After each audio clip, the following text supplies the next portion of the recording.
বাঁশুরি। বাংলা চলচ্চিত্রের দুই কিংবদন্তি রাজ্জাক ও কবরী সরওয়ার অভিনীত 1968 সালের বাংলা চলচ্চিত্র, পরিচালক আব্দুল জব্বার খান, ছবির নাম বাঁশুরি।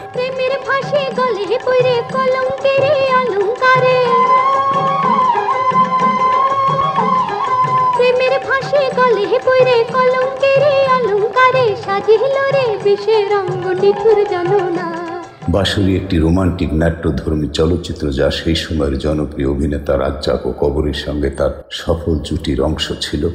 এই চলচ্চিত্রে কবরী ও রাজ্জাকের রসায়ন দর্শকদের মধ্যে ব্যাপক সাড়া ফেলেছিল।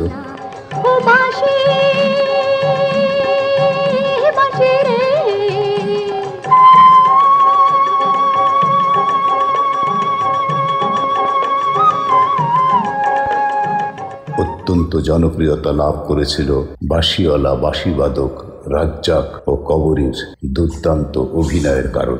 সে সময় রাজ্জাক কবরীর অত্যন্ত জনপ্রিয়তা ছড়িয়ে পড়েছিল এবং রাজ্জাক কবরীর কোনো ছবি মুক্তি পেলেই হাউসফুল হতো সিনেমা হলগুলোতে। ওমা মানিকদা, পথ ছাড়ো। যেতে নাহি দেব। যাও, এসব ভালো লাগে না। যদি কেউ দেখে ফেলে? যারা দেখবে তাদের পুণ্য হবে। চলচ্চিত্রটির কাহিনী মূলত প্রেম, পারিবারিক সম্পর্ক এবং সামাজিক মূল্যবোধকে কেন্দ্র করে আবর্তিত হয়েছে। এতে গ্রামীণ জীবনের চিত্র, প্রেমের জটিলতা এবং পারিবারিক দ্বন্দ্বের মাধ্যমে সমাজের বিভিন্ন দিক তুলে ধরা হয়েছে। আমার মতো পোড়ারমুখী বিধবাকে দেখে পুণ্য হবে? কে যে বলো? কে বলে তুমি পোড়ারমুখী? কে বলে তুমি বিধবা? সমাজ বলে, আত্মীয় স্বজন সবাই বলে। আমি তা মানি না। আমার কাছে তুমি নিষ্কলঙ্ক সোনার প্রতিমা। কবরীর সংবেদনশীল অভিনয় এবং রাজ্জাকের সঙ্গে তার রসায়ন এই চলচ্চিত্রকে দর্শকদের মনে স্থায়ী করে তুলেছিল। 1968 সালে মুক্তিপ্রাপ্ত বাংলা চলচ্চিত্র বাঁশুরি কবরী সরওয়ার এবং রাজ্জাকের অভিনয় একটি উল্লেখযোগ্য চলচ্চিত্র। রাধা, রাধা, তোকে আমি হন্যে হয়ে খুঁজে বেড়াচ্ছি। দাঁড়া না, এত ব্যস্ত হয়ে যাচ্ছিস কোথায়? বাড়িতে। দেখছো না, জান করে এলাম। তোর ভেজা কাপড় তো শুকিয়ে গেছে। মানিকের সাথে কথা বলছিলি বুঝি? বলছিলাম। তবে এই চলচ্চিত্রের মূল কাহিনী সম্পর্কে বিস্তারিত তথ্য বর্তমানে কোথাও পাওয়া যায়নি। তবু যেটুকু ছবিটি দেখে জানতে পেরেছি তাই আপনাদের জানালাম। বাংলা চলচ্চিত্র বাঁশুরি। সত্যি সই, তুই খুব ভাগ্যবতী। তা নইলে বাসর ঘরের আগে ভগবান আমায় বিধবা করবেন কেন? তুই বিধবা এ কথা তুই যেমন মানিস না, মানিক ভাইও না। 1968 সালের যেটিতে কবরী সরওয়ার অভিনয় করেন, এটি একটি হৃদয়স্পর্শী রোমান্টিক ড্রামা ঘরানার ছবি। এই চলচ্চিত্রের মূল কাহিনী প্রেম, ত্যাগ ও সামাজিক বাস্তবতার উপর নির্মিত। বাঁশুরি সম্পর্কে বিস্তারিত তথ্য অনলাইনে সীমিত, তবুও এর প্রেক্ষাপট, চরিত্র, কবরীর অভিনয় দক্ষতার আলোকে আমরা কাহিনীর বিশ্লেষণ দিতে পারি। রাধা, তুই হিন্দুর বিধবা, এ কথা কেন ভুলে যাস? তুই বিশ্বাস কর সই, আমি সে কথা ভুলতে চাই না, চাই না। বাঁশুরি প্রতীকী অর্থে জীবন ও ভালোবাসার সুর। চলচ্চিত্রের নাম বাঁশুরি কেবল একটি বাদ্যযন্ত্র নয়, এটি প্রেম, আবেগ, অপেক্ষা এবং বিরহের প্রতীক। এতে যে আমার বদনাম হবে, কলঙ্ক উঠবে। কলঙ্কের কথাই শুধু চিন্তা করলে, আমার কথা একবারও ভাবলে না? তুমি রাগ করেছো মানিকদা? রাগ করবো কোন অধিকারে? আমার দুঃখ বোঝো না কেন? আমি যে বিধবা। বিধবা? বিধবা বিধবা বলে কি তোমার মন থাকতে নেই? তোমার আশা, তোমার আকাঙ্ক্ষা? না, আমার ওসব কিছু থাকতে নেই। কি থাকতে নেই? নায়কের বাঁশুরি বাজানো যেন তার মনের কথা, যা সে মুখে বলতে পারে না, তাই বাঁশুরি সুরে প্রকাশ করে। প্রেম ও সামাজিক বাধা।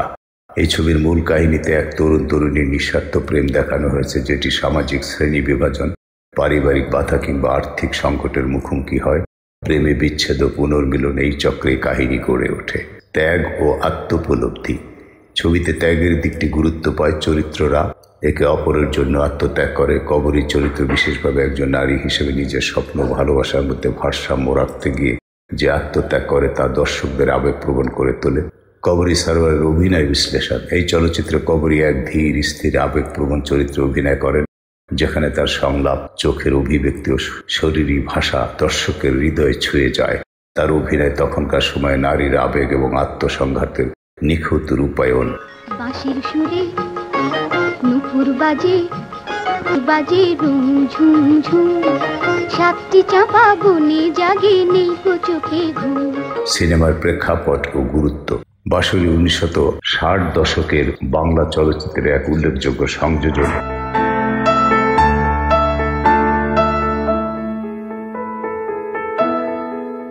এই সময়কার চলচ্চিত্রগুলো সাধারণত সামাজিক বাস্তবতা, প্রেমের আদর্শবাদ এবং জাতীয় সংস্কৃতিকে তুলে ধরত। যদি তোমার মা তোমাকে বিয়ে দিতে চান তাহলে কি হবে? কি আর হবে, ভালোই হবে। আমার কথা কি কখনো ভেবেছো রাধা? তোমাকে নিয়ে তো আমার যত ভাবনা, তুমি তো আমার স্বপ্নের রাজ্যে রাজাধিরাজ। রাধা, আমার বড় ভয় করে রাধা। কিসের ভয়? সমাজের। তুমি ব্রাহ্মণ আর আমি। এই সিনেমাটিও ব্যতিক্রম নয়। এটি কেবল একটি প্রেমের গল্প নয়, বরং এক নারীর আভ্যন্তরীণ সংগ্রামের প্রতিচ্ছবি। বাঁশুরী কবরী সারোয়ারের অভিনয় জীবন ও বাংলা চলচ্চিত্রে তার অবস্থানকে দৃঢ় করেছে। এটি একটি হৃদয়গ্রাহী চলচ্চিত্র যা প্রেম, ত্যাগ ও সঙ্গীতের মধ্য দিয়ে মানুষের আবেগকে স্পর্শ করে।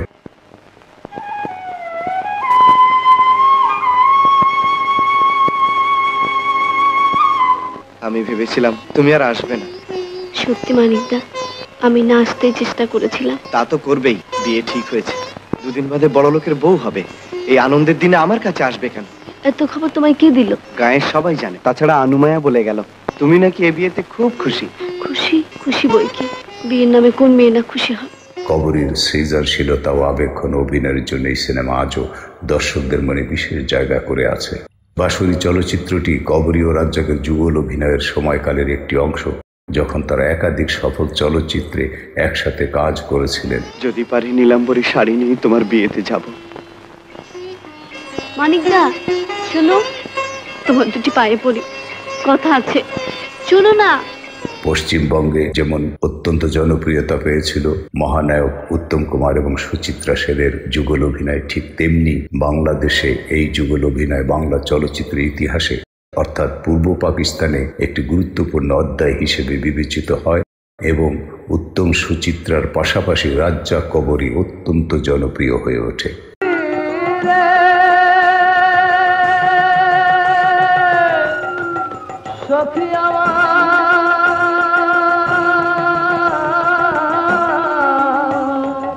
আমারই অন্তর যেমন করেছে তেমনই হোক।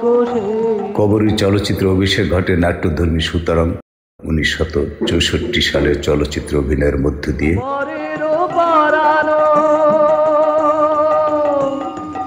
সখী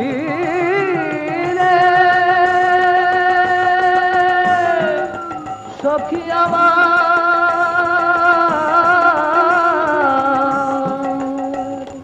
পরের পরানো হরণ করিলে তাহারও পরাণে সয়, সখী কাহারও পরাণে সয়। এরপর উর্দু ভাষার বাহানা ও সোয়ে নদিয়া জাগে পানি এবং লোককাহিনী নির্ভর 7 বাই চম্পা 68 সালে দিয়ে সফলতা অর্জন করেন। প্রযোজনা পপুলার ফিল্মস অ্যান্ড থিয়েটার্স। প্রধান অভিনেতা অভিনেত্রী